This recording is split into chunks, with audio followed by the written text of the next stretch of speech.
because we are the predator, we are the cancer, we are the danger at this moment. So from nature's point, think of it from nature's point of view. You know, human species... We are the danger. Yeah, it was a good experiment that didn't work. Yeah, sometimes I think, I was going to ask you if, are we going too fast sometimes in terms of technology? I feel that human beings are creating such things that we cannot imagine the consequences of them. I mean, in terms of ecological disaster, or in a small way, all kind of waves and things through antennas and you mean cellular phones, all kind of things that we cannot measure its consequence. Well, the fact is, though, human creativity is unstoppable, and therefore technology is unstoppable. And yes, we do not know the consequences of what we create, but then nature has self-correcting mechanisms, you know. When we create technologies that get to a certain stage and you start to see cancer and illnesses, that's nature also correcting herself, you know. It's all a self-correcting process, so I wouldn't worry about that. The thing about technology is that technology by itself is neutral.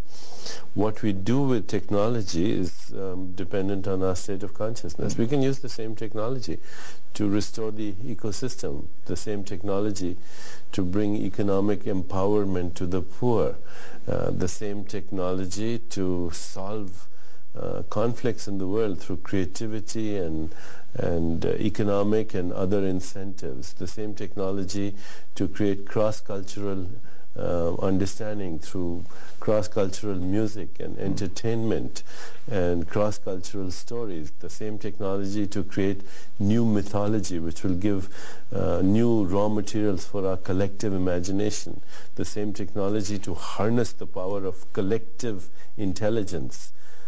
So technology can be wonderful if we put our consciousness into what we want from it. Okay. Let's stop for a minute, think of it, and we go on in a minute. Vamos a una pausa y seguimos con Deepak Chopra.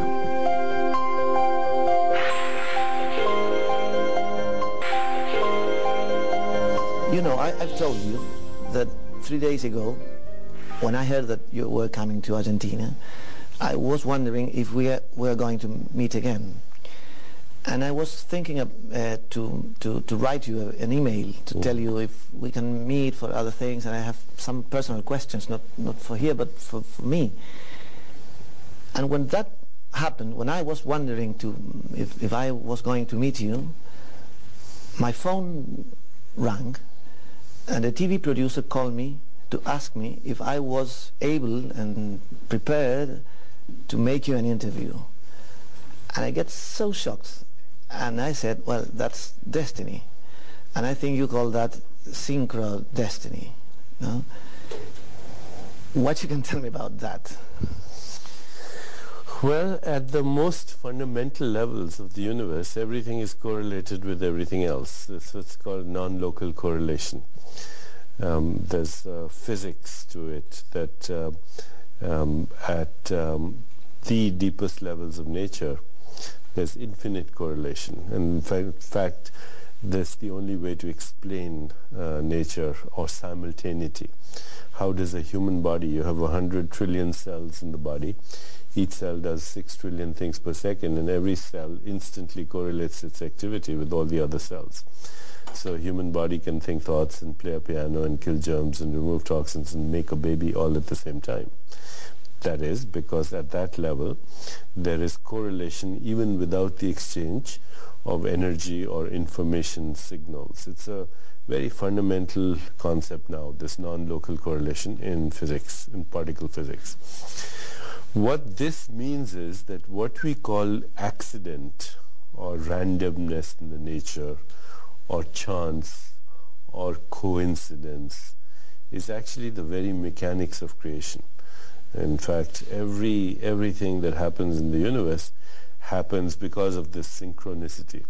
Now, because we cannot see the full picture, and with our senses, we only see 1/1000th of what's happening around us, and everything else gets edited out. In the inability to see the big correlations, when we cannot see the correlations, we say, oh, it's a chance, it's an accident, it's a coincidence. But actually, even the word coincidence is a good word, because it's coincidence, many incidents happening simultaneously.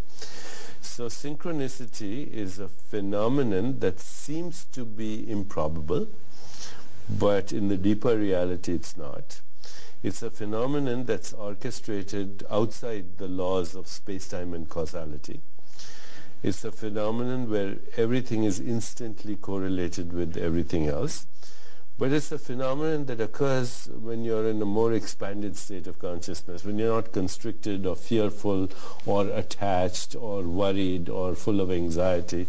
It's more likely to happen. It's like you have an intention and you leave it, and there's no anxiety about it, and you're more in a state of interconnectedness, let's say. And you also then recognize that your very intention, you had the thought. Well, that thought is also a pattern of behavior of the total universe.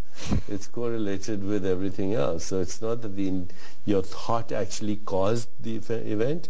Your thought was the simultaneous actualization of information in a larger bed of information. It was correlated with everything else. These are very important things to pay attention to, because it shows you actually that there's transformation happening through quantum leaps of creativity that are orchestrated through intention. Synchronicity is an expression of the creativity of the universe. You had the thought, but the universe then somehow creatively responded, it seems, to that thought. And it also shows you the connection between your inner world of thoughts, feelings, emotions, desires, and your outer world of space-time events, of relationships, of situations and circumstances. Normally we separate this. Have a private world, and there is a world out there, which is everyone to see. But as far as the universe is concerned, this world here and that world out there are both its own patterns of behavior, and they're correlated. Yes. Well, it happens with health. I mean, health, it's the normal way of being. Health, it is a sort of holy order that exists in nature. But I've heard about you that we can help to co-create that health. Is it no? Do you think that it's that possible?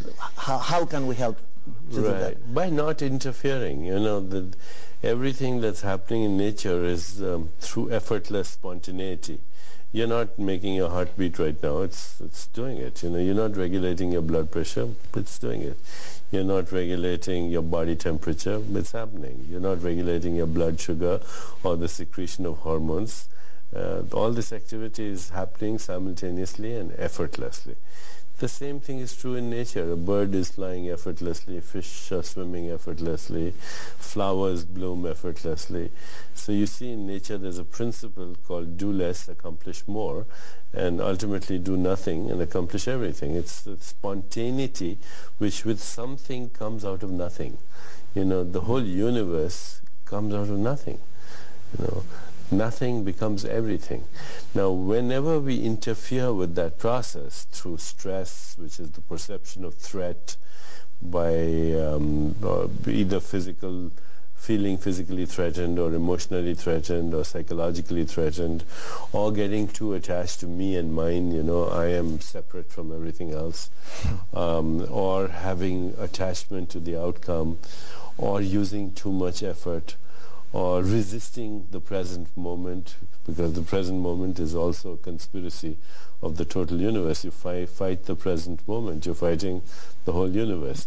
So anytime you put up resistance or fight or fear or separation, or everything is exclusively me or mine, or you get attached, then you start to interfere with that process. Health is wholeness, health is holy, health is healing. It's the spontaneity.